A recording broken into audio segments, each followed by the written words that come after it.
Welcome back. The US has been reacting after a second alleged assassination attempt on Donald Trump. This time, no injuries, no shots fired directly at him, but all the same, it has certainly increased, will increase security, and Joe Biden is pledging to do so to make sure the former president is safe.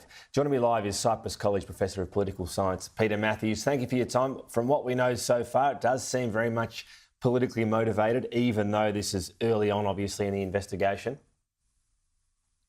Yes, it's Ryan Wesley Ruth, who was a 58-year-old, actually someone who had a criminal past as well, but he had a passion for aiding Ukraine. He went to Ukraine and tried to take some Afghan soldiers with him, so Afghan fighters, and he was turned down with that.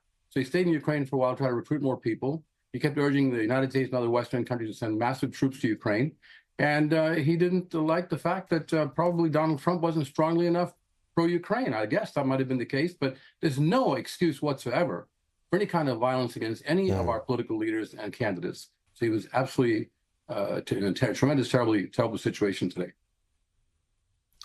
I think it's almost telling, isn't it, that the cauldron of politics over there, when this news broke, given the first attempt, I suppose, happened, this hasn't shocked the world. But it still should. It should absolutely shock the world and shock America. This is not our first assassination attempt. In fact, President Trump suffered one earlier this summer, but also don't forget President Reagan, who actually was hit and had to go to the hospital and recovered miraculously. We're so glad President Trump wasn't in any way, hit today with a bullet. That would have been horrendous. Don't forget President Kennedy. There's been so many of these events in the last 150 years in the United States, and this country has got to get control of the gun ownership and how it's regulated, because that rifle that he left, that shooter Ryan left, was an AK-47 style assault rifle. It was something that was so dangerous.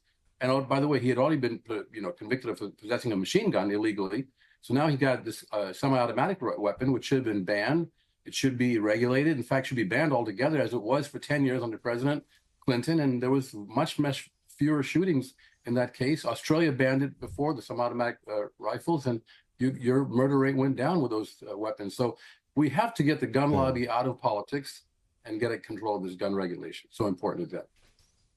Yeah, there's the sense that there'll always be some of these incidents with the access, sometimes legal, sometimes sort of, I suppose black market, but the guns are still there. What about security? Now, I know it's a big property, a golf course, but it's a exclusive one. Put whatever, label you want on it, presumably some pretty good perimeter fencing. Is there questions to ask about why security isn't at a really heightened state after the first assassination attempt?